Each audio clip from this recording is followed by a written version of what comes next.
Subscribe to our channel, press the bell icon and never miss an update from Latestly. Since August 14th, more than 82,300 people have been safely flown out of Kabul. In the 24-hour period from Tuesday to Wednesday, approximately 19,000 people were evacuated on 90 U.S. military and coalition flights. Only the United States could organize and execute a mission of this scale and this complexity. As the President's made clear, our first priority is the evacuation of American citizens. Since August 14th, we've evacuated at least 4,500 U.S. citizens and likely more. More than 500 of those Americans were evacuated in just the last day alone. Now, many of you have asked how many U.S. citizens remain in Afghanistan who want to leave the country. Based on our analysis, starting on August 14, when our evacuation operations began, there was then a population of as many as 6,000 American citizens in Afghanistan who wanted to leave. Over the last 10 days, roughly 4,500 of these Americans have been safely evacuated, along with immediate family members. Over the past 24 hours, we've been in direct contact with approximately 500 additional Americans and provided specific instructions on how to get to the airport safely. We'll update you regularly on our progress in getting these 500 American citizens out of Afghanistan. For the remaining roughly 1,000 contacts that we had, who may be Americans seeking to leave Afghanistan, we're aggressively reaching out to them multiple times a day through multiple channels of communication, phone, email, text messaging, to determine whether they still want to leave and to get the most up-to-date information and instructions to them for how to do so. Some may no longer be in the country. Some may have claimed to be Americans, but turn out not to be. Some may choose to stay. We'll continue to try to identify the status and plans of these people in the coming days.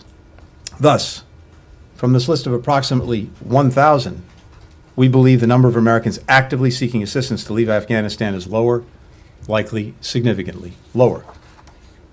While evacuating Americans is our top priority, we're also committed to getting out as many Afghans at risk as we can before the 31st. That starts with our locally employed staff, the folks who've been working side by side in our embassy with our diplomatic team.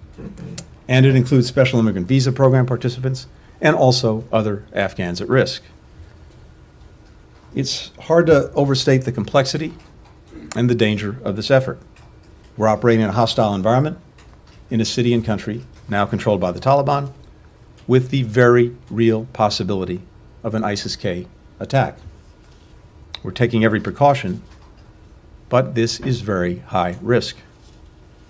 As the President said yesterday, we're on track to complete our mission by August 31st, provided the Taliban continue to cooperate and there are no disruptions to this effort. The President has also asked for contingency plans in case he determines that we must remain in the country past that date. But let me be crystal clear about this. There is no deadline on our work to help any remaining American citizens who decide they want to leave to do so, along with the many Afghans who have stood by us over these many years and want to leave and have been unable to do so. That effort will continue every day past August 31st. The Taliban have made public and private commitments to provide and permit safe passage for Americans, for third country nationals, and Afghans at risk going forward past August 31st. The United States, our allies and partners, and more than half of the world's countries, 114 in all, issued a statement making it clear to the Taliban that they have a responsibility to hold to that commitment and provide safe passage for anyone who wishes to leave the country, not just for the duration of our evacuation and relocation mission, but for every day thereafter. And we're developing detailed plans for how we can continue to provide consular support and facilitate departures for those who wish to leave after August 31st. Our expectation, the expectation of the international community, is that people who want to leave Afghanistan after the U.S. military departs should be able to do so. Together, we will do everything we can to see that that expectation is met. Let me just close with a note on the diplomatic front.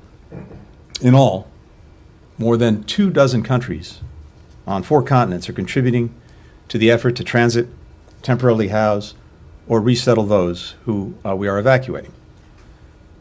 That didn't just happen. It's the product of an intense diplomatic effort to secure, detail, and implement transit agreements and resettlement commitments. We are deeply grateful to those countries for their generous assistance. This is one of the largest airlifts in history, a massive military, diplomatic, security, and humanitarian undertaking. It's a testament both to U.S. leadership and to the strength of our alliances and partnerships.